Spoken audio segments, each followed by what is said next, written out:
Hi class, we are back with another video. As I stated on the class review email, the previous video that I did for Division 6B was apparently too long.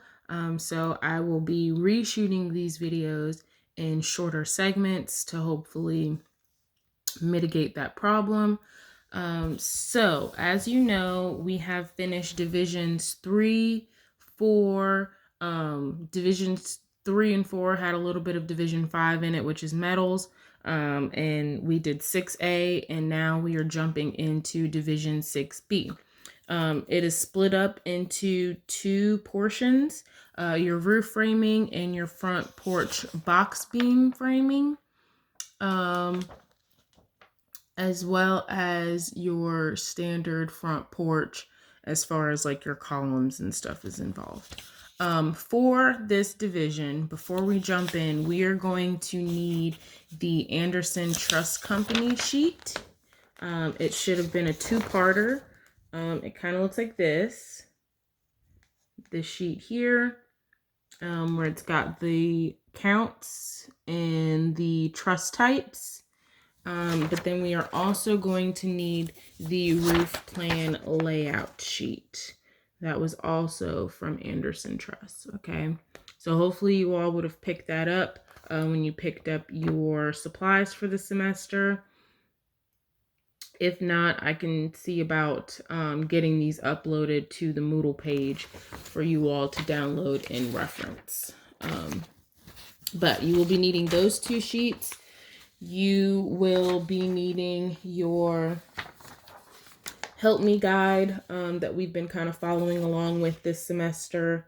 Again, this is just a guide. It is not project specific, so you will still need to pay attention to these videos in order to figure out what's going on.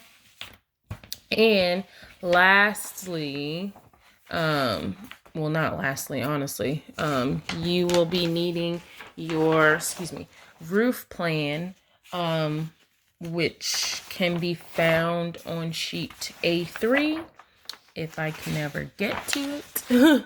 And it looks like this. This is going to be your roof plan, okay? So, jumping right into it, the very first thing that we kind of need to do is we need to color coordinate our set of plans, okay? We are going to split it out from your eaves, your rakes, and your ridge cap.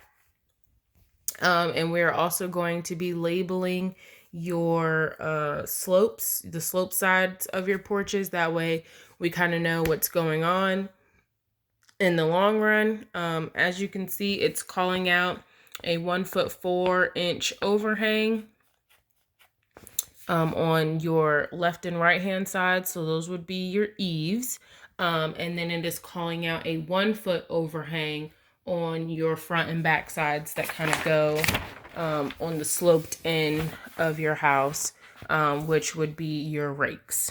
Okay.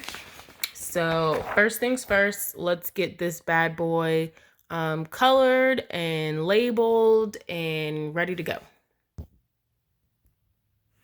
All right, so a little bit of time has lapsed.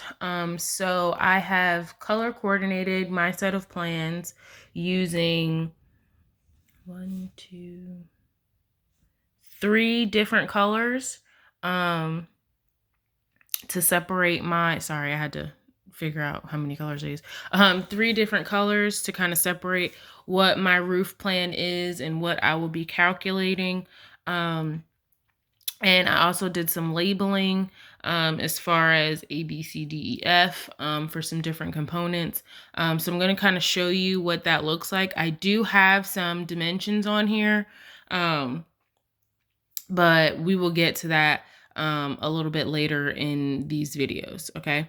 So ignore the dimensions for right now. I kind of jumped ahead so that I would know what to talk about, but I'm going to show you guys how I have colored and labeled my roof plan. And again, this is found on sheet A3. All right, so looking at sheet A3, again, here's the proof, sheet A3. This is my roof plan, and it is found right next to my foundation plan. Okay, so my foundation plan's over here, and my roof plan is right next to it.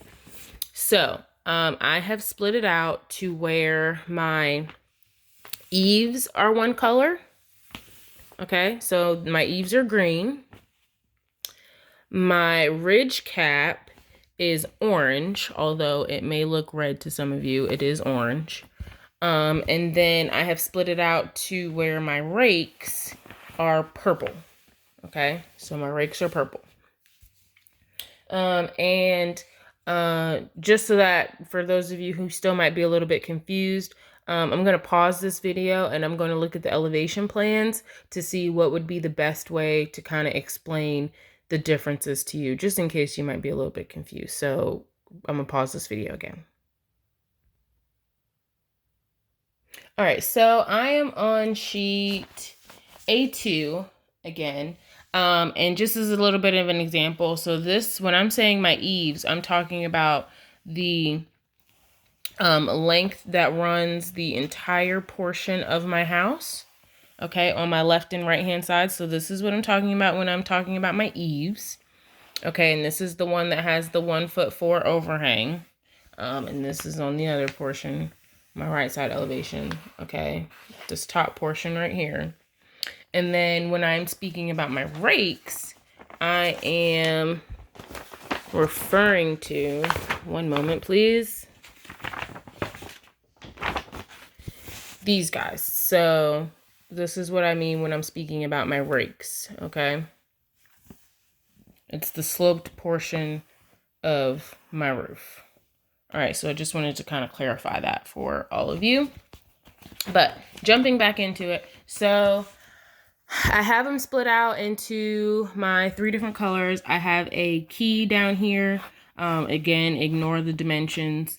I'll kind of go into detail of how I got those in just a minute. But I do want you all to label your rakes and your eaves and your ridges the exact same way that I have mine. So if you're looking at the rear of your house, okay, so if your roof plan keynote is down here, then we're going to the back of our house, and this is going to be A, this is going to be B, this whole side is going to be C, your ridge is going to be D, your other side for your eave is going to be E, and then your front portion rakes is going to be F and G, okay? Just so that we kind of all know what we're talking about, and so that we are all on the same page, okay? So that is very important information to know, and we are going to jump into our calculations next.